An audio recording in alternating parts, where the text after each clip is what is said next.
Hello everyone, welcome back to our channel. So in this video we will revise the important relations of the abdominal viscera. As this is an interesting 3D model, I thought of revising all the relations of the important abdominal viscera in one video. So those who have not subscribed to the channel, you do subscribe now. Keep watching the videos. For the detailed description of the abdominal viscera, we have covered the gross anatomy of every viscera in the abdominal playlist.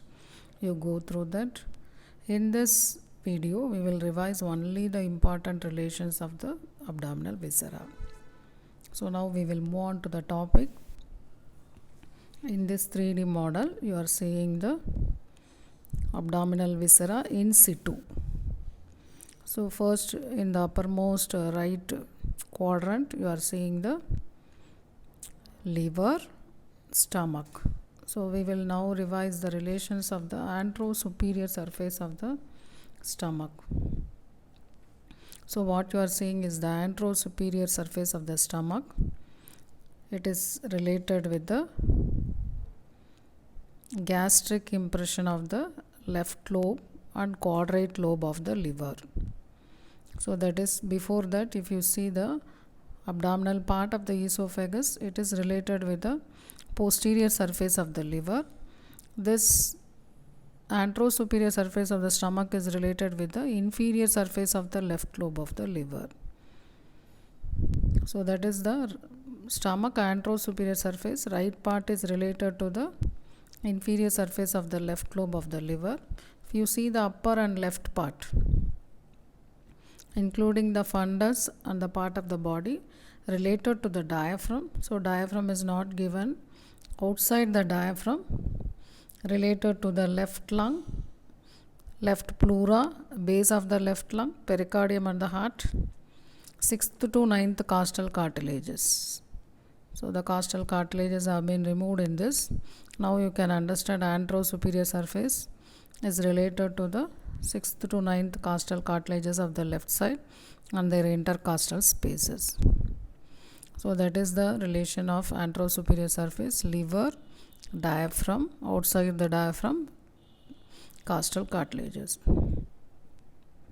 Intermediate triangular part, here you are seeing this is the intermediate triangular part. It comes in contact with the anterior abdominal wall. This is called as gastric triangle. It is an area of the stomach in contact with the anterior abdominal wall, presents the following boundaries. Right side, lower border of liver. Left side, left costal margin. Below, transverse colon.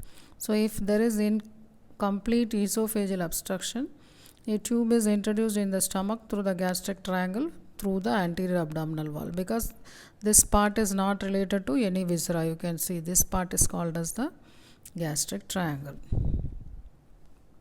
Now one more interesting space in this we can see is the trough space. So trough space is, we will see, it's a topographic area overlying the fundus of the stomach. So in the living you have to mark this trough space, that is the overlying the fundus of the stomach. How to mark this? Above is lower border of left lung. So you have to imagine there is a lower border of left lung above. Below is left costal margin. Right side is lower border of left lobe of liver. Left side is lateral end of spleen. So this is the topographic area. This is the fundus area. So that is the boundaries of the trough space, which is tympanic on percussion. If you percuss through the anterior abdominal wall of the living, this part is tympanic on percussion. So now in this I have covered the important anterosuperior surface of the stomach, gastric triangle and the trough space. Postero-inferior surface of the stomach is also visible, that is the stomach bed. Yes, here is the stomach bed, but the kidney, adrenal, it is not given. Main body of the pancreas is given, and you can appreciate the transverse mesocolon will be attached to the anterior border of the body of the pancreas and the transverse colon, that is again forming the stomach bed.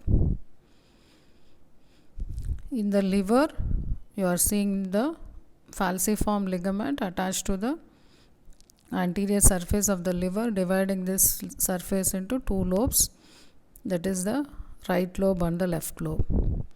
Again, you are seeing this is the inferior surface of the liver or the visceral surface of the liver. So we have covered in detail in the liver. So mainly you have to understand this left lobe of the liver is related to the gastric impression. Right lobe of the liver is related to the colic flexure. Yes, here is the colic impression you should have learnt in the right lobe, and also to the duodenum and to the kidneys, right kidney. You can see the gallbladder lodged in the fossa for the gallbladder. Fundus of the gallbladder is projecting below the inferior border of the liver. And in this you can appreciate the transverse colon is related to the third part of the duodenum, head of the pancreas. Transverse colon is related to the second part of the duodenum, head of the pancreas, and to the fourth part of the duodenum. It is running over the three important structures. Duodenum parts these are the four parts of the duodenum: first part, second part, and the third part, and the fourth part. Now you are seeing the coils of the jejunum and ileum after the duodenum. Yes, these are the coils of the jejunum and ileum. They are attached by the mesentery to the posterior abdominal wall. So if you open the abdomen in situ, you will be seeing the relations like this. So that is, first is the jejunum, then the ileum. They will be attached to the posterior abdominal wall by the mesentery. So mesentery, what is mesentery? Mesentery, it's about 20 feet long. It separates to enclose the jejunum and the ileum. On an average, it is about 15 centimeter length, and the maximum breadth being 20 centimeter. Contents of the mesentery: jejunum and ileum, jejunal and ileal branches of the superior mesenteric vessels, intestinal lymphatics, loose areolar tissue, fat. So these are all the contents of the jejunum and ileum. So we should know what are the differences between the jejunum and ileum. How to differentiate if you open like this, it will be easy for you. But for example, if you are thinking that you are opening the abdomen through a small incision, you are holding a coil of intestine in your hand. First you should differentiate it is a small intestine or large intestine. Then in the large intestine, what is that part? In the small intestine, what is that part? So that's how you should identify the intestine in your hand. So what is jejunum and ileum? So the mobile part of the small intestine extends from the duodenojejunal flexure to the ileocecal junction. So this is the cecum and ileocecal junction. And it is arranged in a series of coils. The coils are contained within the 3.5 sided framework of the large gut. Proximal to fifth will be called as jejunum, and distal to fifth will be known as ileum. So what is this? How it differs from the duodenum? Duodenum is fixed part of the small intestine. Here it is the mobile part of the small intestine. Duodenum is supplied by 2 rows of vasa recta, and remaining parts of the small intestine will be supplied by 1 row of vasa recta. So how to differentiate the jejunum and ileum if you are having a part of the coil in your hand? Jejunum, it is an empty tube, wider, thicker and more vascular. Ileum, it is narrower, thinner and less vascular. Mode of blood supply: jejunal arteries will be forming 1 or 2 arterial arcades. Ileal arteries will be forming 3 or more arcades. So you should hold the mesentery in the hand and you should see for the arcades. Distribution of fat in the mesentery. Fat is mostly confined along the root of the mesentery in jejunum. Therefore, translucent windows will be formed between the vasa recta and the transmitted light, and the windows are rectangular. In the ileum, fat is uniformly distributed along the whole length of breadth of the mesentery. Translucent windows are not observed. If present, they are square in outline. So that's how you should hold that mesentery in your hand, and you should differentiate the jejunum or ileum in the hand in your hand. That will be the way to identify. So we have covered the parts of the small intestine, that is the duodenum, jejunum and the ileum. Now we will see the large intestine. The large gut extends from the ileocecal junction to the mucocutaneous junction of the anal canal. So that is the up to the mucocutaneous junction of anal canal, that is the large gut. It is about 1.5 meters. Divisions of the large intestine are cecum 6 centimeters. So that is the first part of the cecum. Then colon, ascending colon 15 centimeter, transverse colon 50 centimeter, descending colon. So this is the descending colon 25 centimeter. Next to descending colon, sigmoid colon. So that is the, so you are seeing V shaped sigmoid colon. So this is the sigmoid colon 40 centimeter. Then is the rectum. Yes, this is the rectum in front of the sacral vertebra 12 centimeter. Then the anal canal. It is 3.8 centimeter, very short part of the large gut. What are the characteristics of the large gut? If you are having the colon in your hand, how to differentiate whether it is small intestine or large intestine? Large intestine presents 3 cardinal features: tinea coli, sacculations or ostrations. Now you can appreciate these are the sacculations in the large intestine compared to the small intestine. And appendix is epiploiky. What are tinea coli? They are the thick bands, 3 thick bands. You are seeing the bands here. One band is seen here. So this is the one band. These are the thick bands produced by the aggregation of longitudinal muscles of the large gut. The tinea are absent in the vermiform appendix and in the rectum. So what are these tinea? It is about 4 feet long. Within the 4 feet tinea, 6 feet large gut is inserted. That's why it is sacculated or ostrated. Positions of the tinea coli are as follows. On the anterior surface, it is called tinea libera. On the posteromedial surface, it is called tinea mesocolica. On the posterolateral surface, tinea omentalis. If you trace this tinea, they converge towards the base of the appendix. That is the way you have to identify the position of the appendix. Sacculations are present where tinea coli are existing. What are appendices epiploiky? They are the peritoneal pouches containing fat present in the entire large gut except cecum, appendix and rectum. So you should remember all these exceptions. The appendices are most numerous in the transverse and sigmoid colon. So in this model it is not given, but if you see in the cadaver you can appreciate the appendices like small peritoneal pouches containing fat. So in this we will see the cecum.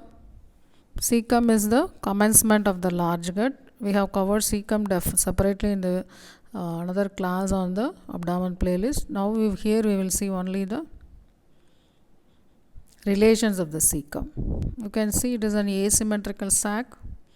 It lies in the, this is the right iliac fossa. Length is 6 centimeter and breadth is 7.5 centimeter. It is an asymmetrical cul-de-sac. You can appreciate the vermiform appendix is attached in the posteromedial wall of the cecum, 2 centimeter below the ileocecal junction. Relations in front, anterior abdominal wall and coils of ilium. Behind, right iliopsoas muscle. So that will be attached to this iliac fossa. Above it is continuous with the ascending colon. Below it rests on the lateral half of the inguinal ligament. If that will be attached to the anterior superior iliac spine to the pubic tubercle. Then medially terminal part of the ilium, vermiform appendix. So interior of the cecum, if you see, that is the opening of the appendicular orifice guarded by the valve of Gerlach. McBurn is point. Yes, that is the maximum tenderness in the appendicitis. So you should visualize this is the appendix. You should draw a line from the anterior superior iliac spine to the umbilicus. Junction of medial 2/3 and lateral 1/3 indicates the position of the base of the appendix. Vermiform appendix, it is a narrow worm-like tubular diverticulum from the posteromedial wall of the cecum about 2 centimeter below the ileocecal junction. Parts you can appreciate. So base of appendix, where it is. So base is the 2 centimeter below the ileocecal. You can appreciate where all the tinea are converging. That is the base of the appendix. So this tinea is absent in the vermiform appendix. Then base, body and the tip of the appendix. Tip will be variable in the position, which can be identified by the various clock positions, which we have learnt in detail in the class on the vermiform appendix. You can see.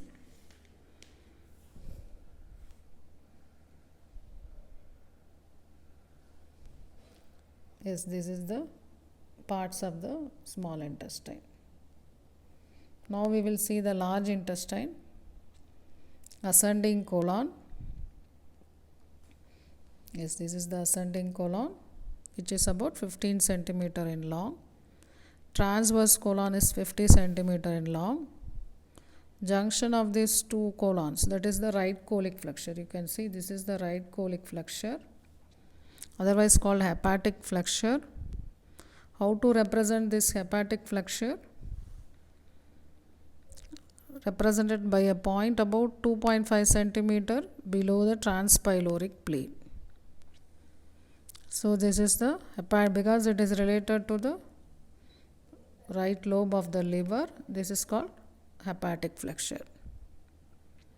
Now we will see the left colic flexure or the splenic flexure. So this is the left colic flexure or the splenic flexure. It's a junction of transverse and descending colon. It is represented by a point about 2.5 centimeter above the transpyloric plane. So it is higher than the right hepatic flexure. 10 centimeter to the left side of the middle line. In this parts of the large intestine, only transverse colon and the sigmoid colon will have the mesocolon. Transverse mesocolon will be attached to the anterior border of the body of the pancreas. Sigmoid mesocolon will be of the V-shaped attachment. So these are the important relations of the abdominal viscera we have covered in this video. With the other viscera in the abdomen, we will see in the next class. Those who have not subscribed to the channel, do subscribe now. Keep watching the videos. Don't forget to press the like button and share button of the video.